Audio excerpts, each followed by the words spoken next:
عليكم ورحمة الله وبركاته. الحمد لله رب العالمين. صلاة وتسليم على أحمد المجتبى محمد المصطفى رسول الله صلى الله عليه وعلى آله وأصحابه وأتباعه إلى يوم الدين.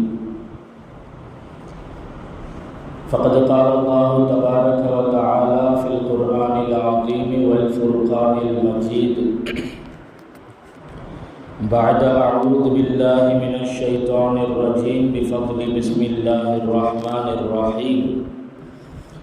ألم تر كيف فعل ربك بأصحاب الفيل.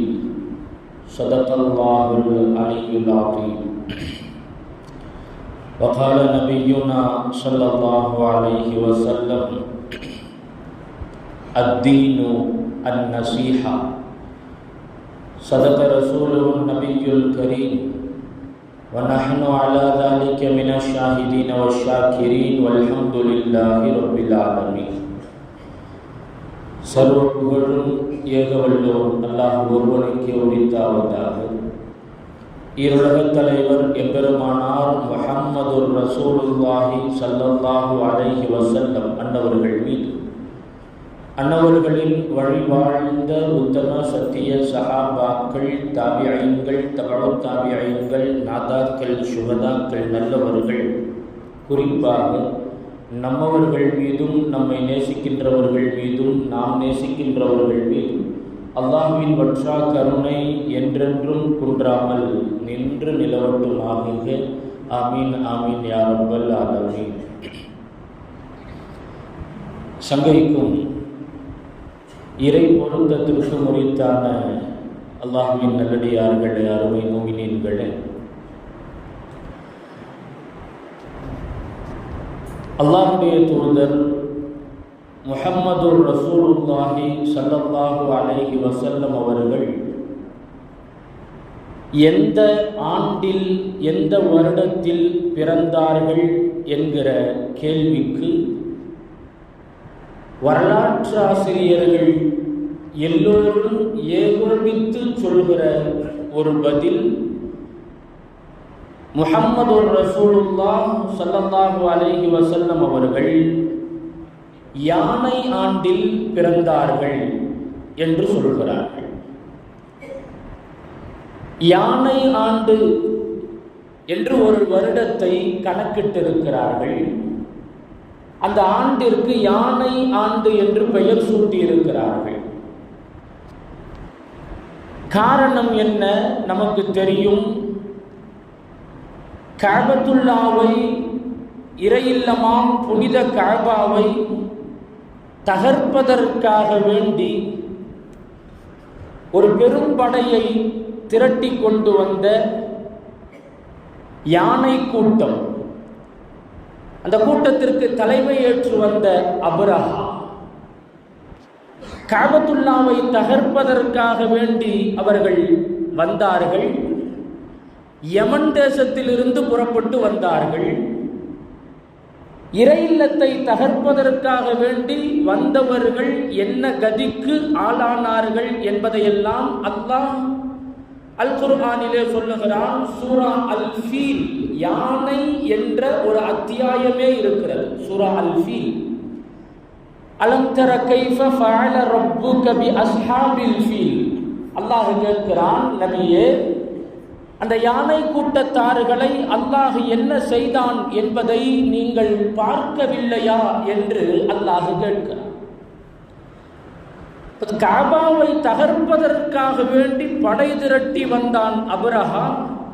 ஒரு பெரும் படை. அந்த படையில் யானைகளையும் திரட்டி வந்திருந்தான். அதுவரையிலும் போர்படைகளில் யானைகள் பயன்படுத்தப்படவில்லை. முதலில் யானைகளை பயன்படுத்தியது அந்த படையில்தான். எனவேதான் அதற்கு யானை படை என்று பெயர் வைக்கப்பட்டது.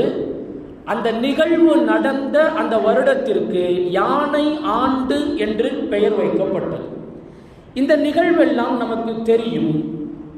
இந்த நிகழ்வின் பின்புலம் குறித்து நாம் யோசிக்க கடமைப்பட்டிருக்கிறோம். அப்ரஹா கஅபத்துல்லாவை தகர்ப்பதற்காக, இடிப்பதற்காக வேண்டி வந்தான், படை திரட்டி வந்தான், யானை படையை திரட்டி வந்தான் என்பதெல்லாம் சரி. எதற்காக வேண்டி வந்தான்? ஏன் கஅபத்துல்லாவை இடிக்க வேண்டும் என்ற நோக்கத்தில் அவன் படை திரட்டி புறப்பட்டான் என்கிற வரலாற்று பின்னணியை நாம் சற்றே யோசிக்க கடமைப்பட்டவர்களாக இருக்கிறோம். அருமையானவர்களே, யமன் தேசத்தில் ஹிம்யரிகளுடைய ஆட்சி நடந்து கொண்டிருந்தது. ஹிம்யரிகளுடைய ஆட்சி நடந்து கொண்டிருந்த காலம், அந்த ஆட்சி காலத்தில் ஹிம்யரிகளினுடைய கடைசி அரசனாக, மன்னனாக இருந்தவன் து நுவாஸ் என்கிற அரசன். இந்த து நுவாஸ் என்கிற அரசன் யமன் தேசத்திலே இருந்த சுமார் 20,000 நசாராக்களை, ஈசா அலைஹிஸ்ஸலாம் அவர்களை ஈமான் கொண்டிருந்த மக்கள் 20,000 பேரை அவன் கொன்றொழித்தான். அவ்வளவு பெரிய கொடூரமான நிகழ்வை அந்த து நுவாஸ் என்கிற மன்னன் அந்த மண்ணிலே அவ்வளவு பெரிய கொடூர நிகழ்வை நிகழ்த்தினான். 20,000 பேர். அவர்களை ஏன் கொன்றான் என்பது நீண்ட நெடிய வரலாறு. மற்றொரு சந்தர்ப்பத்திலே அதை நான் சொல்லுகிறேன். 20,000 பேரை அந்த மண்ணிலே கொலை செய்யப்பட்டார்கள். 20,000 பேரும் ஈசா அலைஹிஸ்ஸலாம் அவர்களை ஈமான் கொண்ட நசாராக்கள், நஸ்ரானிகள். அந்த நஸ்ரானிகளில் ஒரே ஒரு மனிதர் மட்டும் அங்கிருந்து தப்பித்து செல்கிறார். அவர் பெயர் தவுஸ் து ஸுஅபான். தவுஸ் து ஸுஅபான் என்கிற ஒரே ஒரு நபர் மட்டும் அங்கிருந்து தப்பித்து கைசர் மன்னரை சந்திக்கிறார். ஷாம் தேசத்து மன்னர், சிரியா. அந்த சிரியா தேசத்து அரசர்களுக்கெல்லாம் கைசர் என்று பெயர் சொல்வார்கள். அபிசீனியா மன்னருக்கு நஜாஷின்னு சொல்ற மாதிரி, பாரசீக மன்னர்களுக்கு கிஸ்ரான்னு சொல்ற மாதிரி, ஒவ்வொரு பகுதியை ஆளுகிற மன்னர்களுக்கு ஒரு பெயர் உண்டு. அது மாதிரி ஷாம் தேசத்தை ஆளுகிற மன்னர் கைசர். அந்த கைசரும் ஈசா அலைஹிஸ்ஸலாம் அவர்களை ஈமான் கொண்டவர் தான். அவரை சந்தித்து யமன் தேசத்திலே நடந்த அந்த படுகொலையை குறித்த செய்தியை சொல்லி, இந்த அநியாயத்தை நீங்கள் தான் தட்டி கேட்க வேண்டும், இதற்கான தகுந்த பாடத்தை நீங்கள் கற்பிக்க வேண்டும் என்று சொல்ல, அந்த கைசர் மன்னர் ஷாம் தேசத்து மன்னர் அபிசீனியாவினுடைய அரசராக இருந்த நஜாஷி மன்னருக்கு கடிதம் எழுதுகிறார். நஜாஷி மன்னர் மிகப்பெரிய சாம்ராஜ்யத்தை ஆண்டு கொண்டிருந்த பேரரசர் நஜாஷி மன்னருக்கு கடிதம் எழுதுகிறார். இப்படி ஒரு கொடூர நிகழ்வு யமன் தேசத்திலே நடந்திருக்கிறது, இதை நாம் தட்டி கேட்டாக வேண்டும், இதற்கு தகுந்த நியாயம் பெற வேண்டும் என்று நஜாஷி மன்னருக்கு கடிதம் எழுத, நஜாஷி மன்னர் அபிசீனியாவினுடைய அரசர் ஒரு பெரும் படையை புறப்பட சொன்னார். அந்த படைக்கு 2 பேரை தளபதியாக நியமித்தார். அதில் ஒருவர் பெயர் அரியாத், மற்றொருவர் பெயர் அப்ரஹா.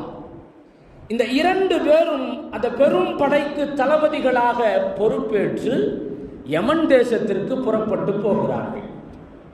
பெரும் படையை திரட்டி சென்ற அவர்கள் யமன் தேசத்தை ஆண்டு கொண்டிருந்த து நுவாஸோடு போர் செய்கிறார்கள்.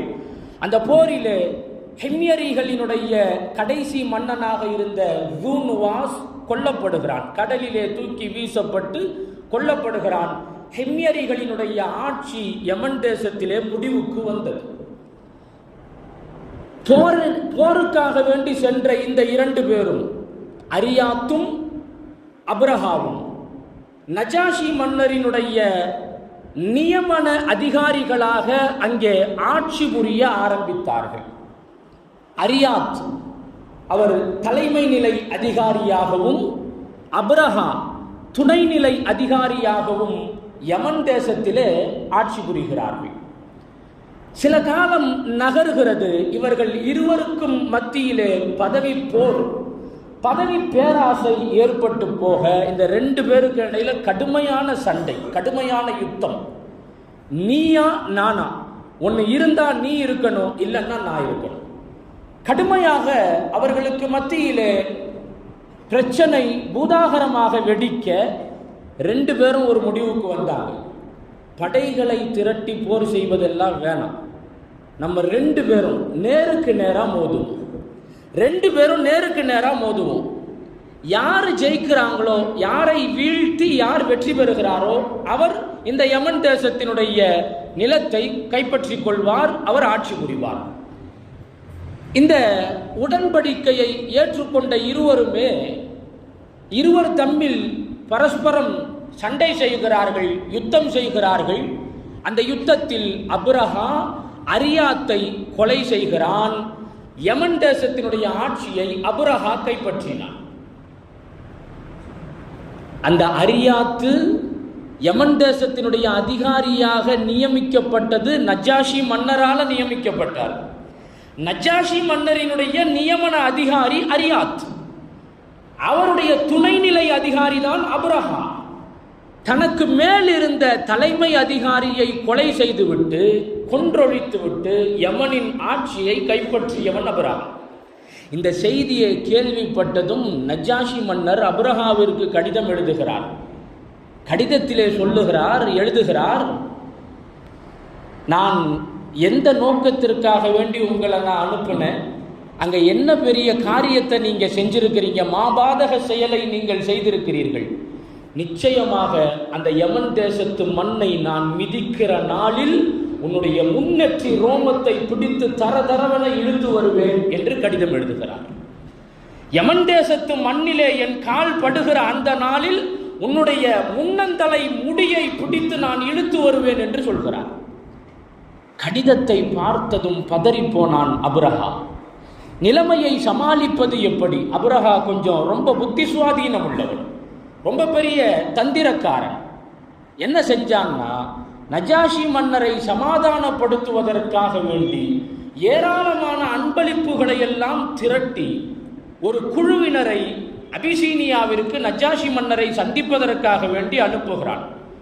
ஏராளமான அன்பளிப்புகள், விலை மதிக்க முடியாத பொருட்களை எல்லாம் கொடுத்து அனுப்புகிறான். ஒரு குறுநிலத்தை ஆளுகிற நியமன அதிகாரியாக இருக்கிறவன் தன்னுடைய பேரரசருக்கு விலை மதிக்க முடியாத அன்பளிப்புகளை கொடுத்து அனுப்புவது அது இயல்பானதுதான். ஆனால் அந்த அன்பளிப்புகளோடு சேர்த்து இந்த அப்ரஹா என்ன செஞ்சான்னா, ஒரு பையில யமன் தேச அந்த நாட்டினுடைய மண்ணை கொஞ்சம் அள்ளி நிரப்பி ஒரு பையை கொடுத்து அனுப்புகிறான். மண்ணை ஒரு பையிலே நிரப்பி கொடுத்து அனுப்புகிறான்.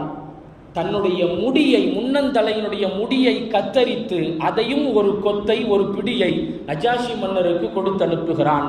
கடிதம் ஒன்றை கொடுத்து அனுப்புகிறான். அந்த கடிதத்தை வாங்கி நஜ்ஜாஷி மன்னர் படிக்கிறார். அரசரே, நீங்கள் இறைவனின் மீது ஆணையிட்டு சொன்னீர்கள், யமன் தேசத்து மண்ணை நிச்சயமாக நான் மிதிப்பேன் என்று சொன்னீர்கள். அந்த மண்ணை நான் தங்களுக்கு அனுப்பி வைத்திருக்கிறேன்.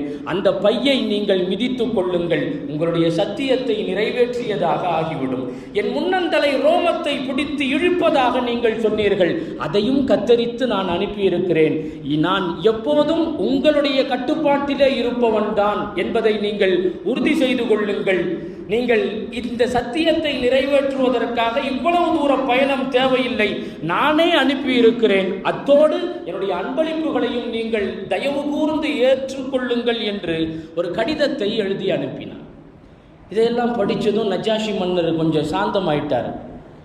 என்ன, நாம் ஒரு மாதிரியாக பிளான் பண்ணால் அவன் ஒரு மாதிரியாக பிளான் பண்ணுறானே அப்படின்னு சொல்லி அவர் வித்தியாசமாக யோசித்து, சரி தொலைது, அவனே இருக்கட்டும் அப்படின்னு சொல்லிட்டு கடைசியாக அந்த கடிதத்தின் முடிவில் அப்ரஹா எழுதியிருக்கிறான், உங்களுக்காக வேண்டி நான் யமன் தேசத்தில் ஒரு மிகப்பெரிய பிரம்மாண்டமான ஆலயத்தை நான் கட்டப்போகிறேன். ஒரு பிரம்மாண்டமான ஆலயத்தை நான் கட்டப்போகிறேன். உலகத்தில் எங்கும் இல்லாத ஒரு மாபெரும் ஆலயம். அந்த ஆலயத்தை நான் கட்டி எழுப்பிவிட்டால் உலகின் பல பகுதிகளிலிருந்து மக்காவை நோக்கி செல்லுகிற, மக்காவிலே இருக்கிற காபாவை நோக்கி ஹஜ்ஜுக்காக வேண்டி பயணப்படுகிற மக்கள் எல்லாம் இனிமே நம்ம ஆலயத்தை பார்க்கறதுக்கு தான் வருவாங்க, அங்கே போக மாட்டாங்க. அப்படி ஒரு பிளான் என்கிட்ட இருக்குது, இதை நான் உங்களை கண்ணியப்படுத்துவதற்காக வேண்டி செய்கிறேன் என்று சொன்னான். மனம் குளிர்ந்து போன நஜ்ஜாஷி, சரி நீ செய்வதை செய் என்று உத்தரவு கொடுத்தார். சொன்னது போலவே யமன் தேசத்தில் ஆகப்பெரும் ஆலயத்தை கட்டி எழுப்பினார். ஆகப்பெரும் ஆலயத்தை, அதுவரையிலும் யாரும் பார்த்திராத பிரம்மாண்டமான ஆலயத்தை கட்டி எழுப்பினான். மிகச்சிறந்த நிபுணத்துவம் வாய்ந்த கட்டிட கலைஞர்களை பணியமர்த்தி அதற்காக வேண்டி பயன்படுத்தப்பட்ட பொருட்கள் எல்லாம் ஆக விலை உயர்ந்த பொருட்கள், மிக நிறைந்த வேலைப்பாடுகளுடன் கூடிய பிரம்மாண்டமான ஆலயத்தை கட்டி எழுப்பி அப்ரஹா மக்களுக்கு பொது அறிவிப்பு செய்தான். இனிமேல் உலகின் பல பாகங்களில் இருந்தும் நீங்கள் பயணம் செய்து வந்து எங்களுடைய ஆலயத்தை நீங்கள் சந்திக்கலாம், எங்களுடைய ஆலயத்தை நீங்கள் கண்டுகளிக்கலாம், எல்லோரும் வாருங்கள், மக்காவிற்கு செல்வதை விட இங்கே வாருங்கள், அதிசயம் காத்திருக்கிறது என்று அட்வர்டைஸ்மெண்ட் போடுற மாதிரி போட்டான். இதை கேள்விப்பட்ட அரபிகள், குறைஷிகள் கொதித்தெழுந்தார்கள்.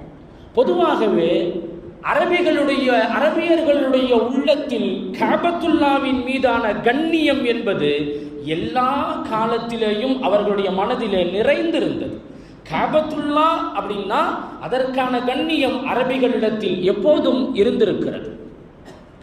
இந்த செய்தியை கேள்விப்பட்டதும் ரொம்ப கடுமையான கோபம் கொண்டார்கள் குறைஷிகள், கடுமையான கோபம் கொண்டார்கள். அரபியர்கள் என்று யாரெல்லாம் இருந்தார்களோ, அதுனான் கிளையார்கள் எல்லோருமே, இதை கேள்விப்பட்டவர்கள் எல்லாம் கொதித்தெழுந்தார்கள். சில பேர், சில இளைஞர்கள் புறப்பட்டு சென்று, யமன் தேசத்திற்கு புறப்பட்டு சென்று அந்த ஆலயத்திற்கு உள்ளே புகுந்து இரவு நேரம் எல்லோரும் வெளியானதற்கு பிறகு அங்கு இருந்த பொருட்களை எல்லாம் உடைத்து தன்னுடைய கோபத்தை வெளிப்படுத்தினார்கள். அடுத்த நாள் காலை திறந்து பார்க்கிற போது அனைத்தும் சுக்குநூறாக உடைந்து கிடந்ததை பார்த்த அந்த மக்கள் கடுமையாக திகைத்து போனார்கள். அப்ரஹாவிடத்திலே செய்தி சொல்லப்பட்டது, இதை மக்காவிலிருந்து சில பேர் இந்த பக்கம் வந்த மாதிரி தெரியுது, அவங்க தான் இந்த வேலையை செஞ்சிருக்கிறாங்க, அவங்க தான் இந்த வேலையை செஞ்சிருக்கிறாங்கன்று செய்தி சொன்னதும் அப்போதுதான் அப்ரஹா முடிவெடுக்கிறான், என்னுடைய ஆலயத்திற்குள்ளே புகுந்தவர்கள், அவர்கள் பெரிதாக மதிக்கிற காபாவை நான் தகர்க்காமல் விடமாட்டேன், அவர்கள் மதிக்கிற காபாவை நான் தகர்த்தெறியாமல் விடமாட்டேன் என்று முடிவெடுத்துத்தான் அந்த படையை அவன் திரட்டி புறப்பட்டு வருகிறான். யானைகள் 8 யானைகள் என்று சொல்லப்படுகிறது, 12 யானைகள் என்று சொல்லப்படுகிறது. அந்த யானைகளை எல்லாம் படையினுடைய முன்பகுதியிலே கொண்டு வந்து நிறுத்தி அந்த படையை யாரும் இடைமறித்து விடக்கூடாது, வழிமறிக்க கூடாது என்பதற்காக வேண்டி படையின் முன்னால் யானைகளை ஓட்டச் செய்தான். ஒரு பிரம்மாண்டமான படையை திரட்டி வந்தவன் வழியில் காபத்துல்லாவை இடிப்பதற்காக வேண்டி இவன் வருகிறான் என்ற செய்தியை கேள்விப்பட்டவர்கள் என்னதான் பிரம்மாண்டமான படையாக இருந்தாலும், அதுவரை பார்க்காத யானைகளையே திரட்டி வந்தாலும் கூட அவனை எதிர்த்து சில பேர் களம் கண்டார்கள். அந்த களம் கண்டவர்களை எல்லாம் அப்ரஹாவுடைய படை தோற்கடித்தது. காரணம், அவ்வளவு எண்ணிக்கையில் அதிகமானவர்கள், போர் தடவாளங்கள், அவ்வளவு தடவாளங்களோடு வந்து கொண்டிருக்கிறான். எதிர்த்தவர்களை எல்லாம் தோற்கடித்து அவர்களில் முக்கியமான தலைவர்களை எல்லாம் கைது செய்து மக்காவிற்கு அவனோடே அழைத்து வருகிறான். மக்காவை நெருங்கியதும் நமக்கு தெரியும், அப்துல் முத்தலிப் மக்காவினுடைய அன்றைய தலைவர். அப்துல் முத்தலிபினுடைய 200 ஒட்டகங்கள், 200 ஒட்டகங்கள் அங்கே மேய்ந்து கொண்டிருக்கிறது. மேய்ந்து கொண்டிருந்த ஒட்டகங்களை எல்லாம், கால்நடைகளை எல்லாம் அவனுடைய படை அபகரித்துக் கொள்கிறார்கள், பிடித்துக் கொள்கிறார்கள். மக்காவை நெருங்கியதும் அப்ரஹா அவனுடைய படையில் இருந்த ஹுனாத்தா என்கிற மனிதரை அழைத்து மக்காவிற்கு சென்று முக்கியஸ்தர்கள், தலைவர்களை சந்தித்து நாம் வந்திருக்கிற செய்தியை சொல்லிவிட்டு வா.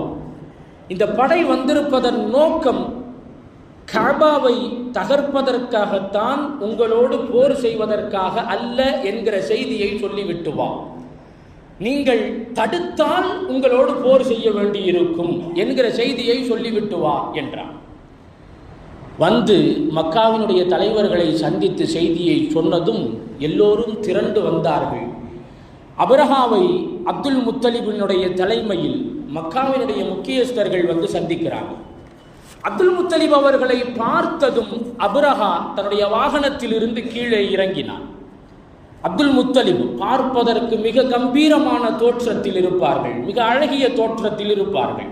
பார்ப்பவர்களினுடைய மனதில் பார்க்கிற அதே கணத்தில் இவர்களை குறித்த மரியாதையும் கண்ணியமும் அவர்களுடைய உள்ளத்திலே நுழைந்துவிடும். அப்படி ஒரு தோற்றம் நபி ஸல்லல்லாஹு அலைஹி வஸல்லம் அவர்களினுடைய பாட்டனார் அப்துல் முத்தலிபுக்கு. அப்ரஹாவை சந்திக்கிறார்கள். இறங்கி வந்து அங்கே ஒரு சபையை ஏற்படுத்தி அமர்ந்து பேச்சுவார்த்தை நடக்கிறது. அப்ரஹா அவனுடைய மொழி வேறு, அப்துல் முத்தலிப் அவர்களினுடைய மொழி வேறு, அரபு மொழி.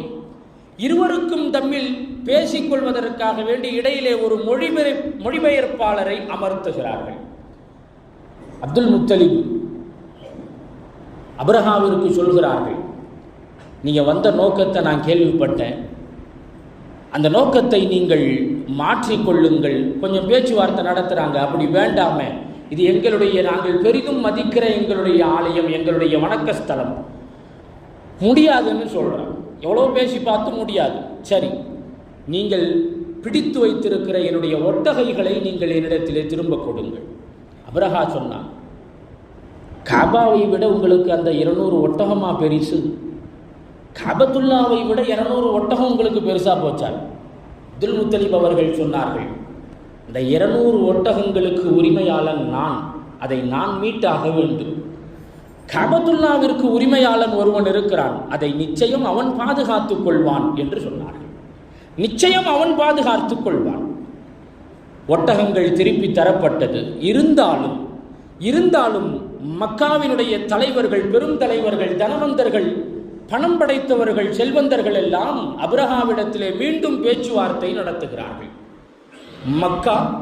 மக்காவை சுற்றி உள்ள அனைத்து பகுதிகளினுடைய செல்வத்தை ஒன்று சேர்த்து அதை 3 பாகமாக பங்கு வைத்து அதில் ஒரு பாகத்தை உங்களுக்கு தந்து விடுகிறோம்.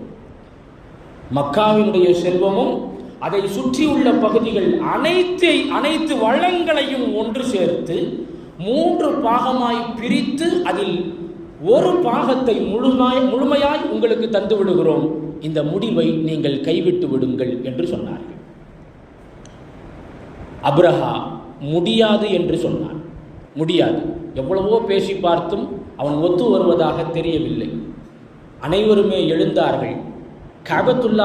கஅபாவை பிடித்தார்கள். அல்லாஹ்விடத்திலே துஆ செய்தார்கள். அப்துல் முத்தலிப் மக்காவாசிகளுக்கு சொன்னார்கள், நீங்கள் இங்கிருந்து புறப்பட்டு விடுங்கள், எல்லாரும் இங்கிருந்து வெளியாயிடுங்க, மலையடிவாரங்களின் பக்கம் நீங்கள் ஒதுங்கிக் கொள்ளுங்கள், மலையடிவாரத்தின் பக்கம் நீங்கள் ஒதுங்கிக் கொள்ளுங்கள், எல்லாம் இங்கிருந்து வெளியாயிடுங்கன்னா அல்லாஹ் பார்த்து கொள்வான்.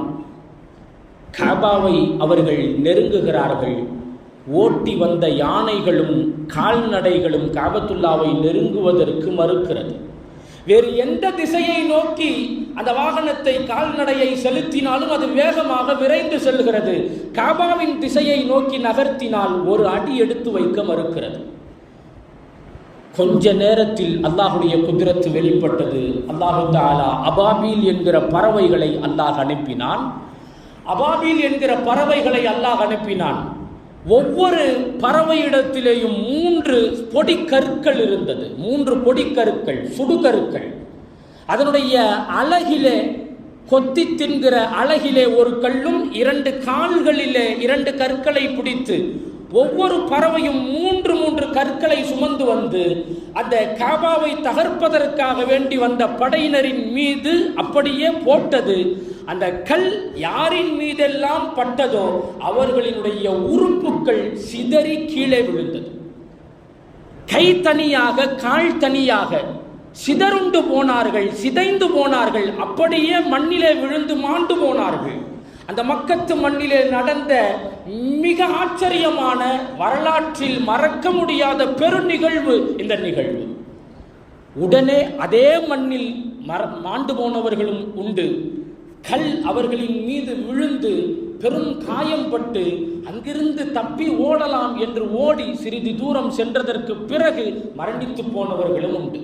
அப்ரஹாவின் மீதும் அந்த கல் பட்டது. ஹஸம் என்ற பகுதி வரை அவன் சென்றான். அந்த பகுதிக்கு சென்று அவன் மரணித்து போனான், இறந்து போனான். அருமையானவர்களே, இந்த நிகழ்விலிருந்து நாம் கவனப்படுத்துகிற பாடமும் படிப்பினையும், இறை இல்லங்கள் மார்க்கத்தை பொறுத்தவரை, இஸ்லாத்தை பொறுத்தவரை மஸ்ஜிதுகள், வழிபாட்டு தலங்கள் மிக மாண்புக்குரியவை, மதிப்புக்குரியவை. அதை பாதுகாக்க வேண்டிய கடமையும் கடப்பாடும் நமக்கு இருக்கிறது. வழிபாட்டு தலங்களுக்கு ஏதாவது அதனுடைய பாதுகாப்புக்கு ஆபத்து என்று வருகிற போது, அதனுடைய பாதுகாப்பு கேள்விக்குறியாக்கப்படுகிற போது நம் மீதான கடமை இந்த காலத்தில் நம்மால் முடிந்தவரை நம் சக்திக்கு உட்பட்டு சட்ட ரீதியான முன்னெடுப்புகளை முன்னெடுக்க வேண்டியது நமக்கான அவசியம். சட்ட ரீதியான முன்னெடுப்புகளை நாம் முன்னெடுக்க வேண்டும். அதை மீறியும் நியாயத்திற்கு புறம்பாக நம்முடைய வழிபாட்டு தலங்கள் நெருங்கப்படுகிற பட்சத்தில் முடிவு அது அல்ல. அதை பாதுகாப்பதற்கு ரப்பு ஒருவன் இருக்கிறான், அதை பாதுகாப்பதற்கு அதனுடைய உரிமையாளன் ஒருவன் இருக்கிறான். நெருங்கியவர்கள் என்ன கதிக்கு ஆளாகுவார்கள் என்பதை யானை ஆண்டு என்கிற அந்த பெயர் சூட்டப்பட்ட அந்த நிகழ்வு உலகத்திற்கு இது நாள் வரையிலும் பாடம் புகட்டி கொண்டிருக்கிறது, பறைசாற்றி கொண்டிருக்கிறது. வழிபாட்டு தலங்கள் உலகத்தில், பள்ளிவாசல்கள் எந்த மூலையில் இருந்தாலும் சரி, அதை அநியாயமாக நெருங்குபவர்களுக்கான முடிவு அவர்களுக்கு விரும்பத்தகாத முறையில் தான் இருக்கும் என்பதை இந்த அப்ரஹாமினுடைய நிகழ்வு நமக்கு ஆகச்சிறந்த பாடமாக உணர்த்துகிறது. வல்ல ரஹ்மான் அல்லாஹு தஆலா வழிபாட்டு தலங்களை உரிய முறையில் பாதுகாக்கிற தௌஃபீக்கை வல்ல ரஹ்மான் நம் அனைவருக்கும் தந்தருள் புரிவானாக. வழிபாட்டு தலங்களை பாதுகாக்கிற உரிய பொறுப்பை வல்ல ரஹ்மான் அவனுடைய பொறுப்பிலே வைத்திருக்கிறான். அதற்கான பாதுகாப்பை அல்லாஹ்வே உறுதி செய்து அருள் புரிவானாக. இந்த வழிபாட்டு தலங்களை, மஸ்ஜிதுகளை யாரெல்லாம் அநியாயமாக நெருங்குகிறார்களோ அவர்களுக்கு வல்ல ரஹ்மான் அல்லாஹு தஆலா நேர்வழியை அல்லாஹ் தந்தருள் புரிவானாக. மறுத்தால் அவர்களுக்கு உரிய நியாயத்தை, தகுந்த பாடத்தை அல்லாஹ் புகட்டுவானாக. பிஹக்கி சய்யிதினா முஹம்மதின் ஸல்லல்லாஹு அலைஹி வஸல்லம். وآخر دعوانا أن الحمد لله رب العالمين.